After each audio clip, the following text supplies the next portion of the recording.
Hey everyone, welcome back to another episode of the Doing Dating Right show. I'm your host, Ashley Empowers. And I'm your other host, Carrington. And thank you so much for tuning in today. So on this show, we answer the questions that you all send in about relationships, your walk with God, or anything in general. And today, I'm going to read the question again.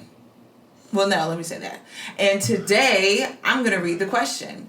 So the question says, I was married at 20 and divorced at 30. We met as teenagers.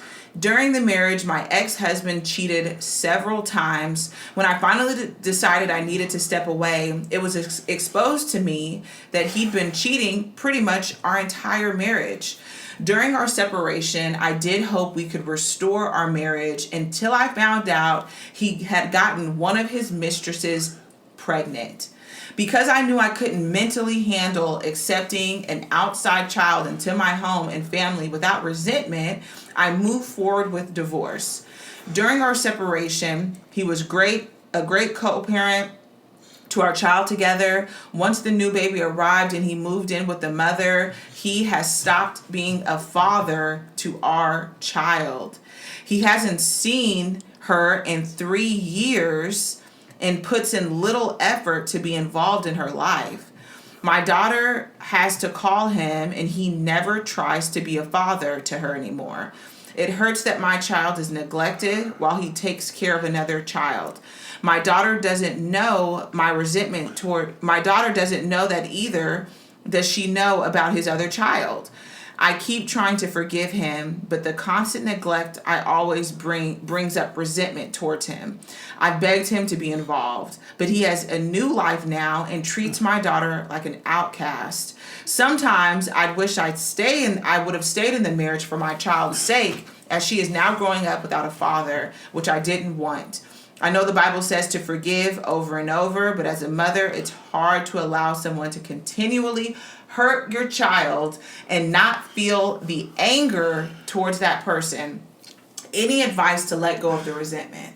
That's a tough one. That is a tough one. So first off, sis, thank you so much for sending this in. So I got a couple of things for this. So one thing is this, you expressed that basically, if you knew that the situation would have turned out like this, you would have stayed in the marriage, right? But what you have to understand is that would not have been the best answer or response or decision, because then you would have been in a situation showing your daughter that as a wife and as a woman, she needs to expect to be cheated on.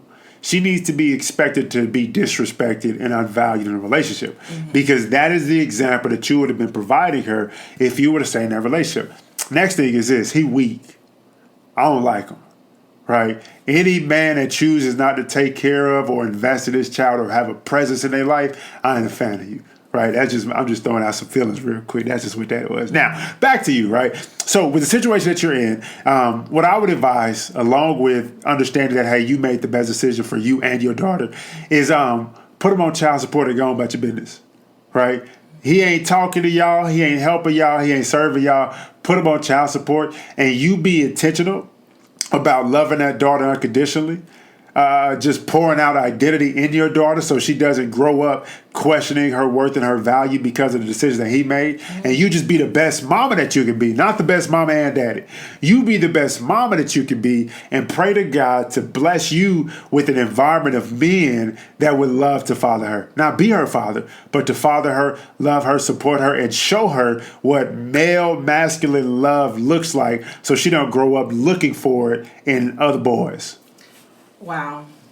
I mean, you ate that question up. That was so good. And honestly, the only thing that I can add to everything Carrington just said is for you personally to get counseling. That resentment, that unforgiveness, it's not affecting him whatsoever. Like you said, he has gone on with his life. Yeah. He has, playing house with this new family, and I guarantee you your resentment, anger, and sadness and grief is not affecting him at all. So it's going to serve you to let that go. 100. And so Yes. Yeah, so I would just say, yeah, you need some help 100%. And so I would love if you click the link in the description box and schedule a free call with me. Resentment is not an experience that you want to live life with, because you're really putting yourself in jail and taking away your permission and freedom to experience life to the fullest. And like Ashley said, he ain't thinking about you. No. He don't even feel your resentment and probably don't even care about it. And so I would love to once again jump on a call with you and help you put a plan in place for not just overcoming that resentment, but also healing from what you need to heal from, and then positioning yourself to experience a relationship with an individual that loves you, values you, and will treat you exactly the way you deserve in a marriage. Absolutely. So click the link in the description box below. And if anyone else has a question for us, email us at info@802gametime.com. We're on social media. I'm at Ashley Empower. And I'm at the Character Brown. And we'll see you guys next time. Peace out, y'all.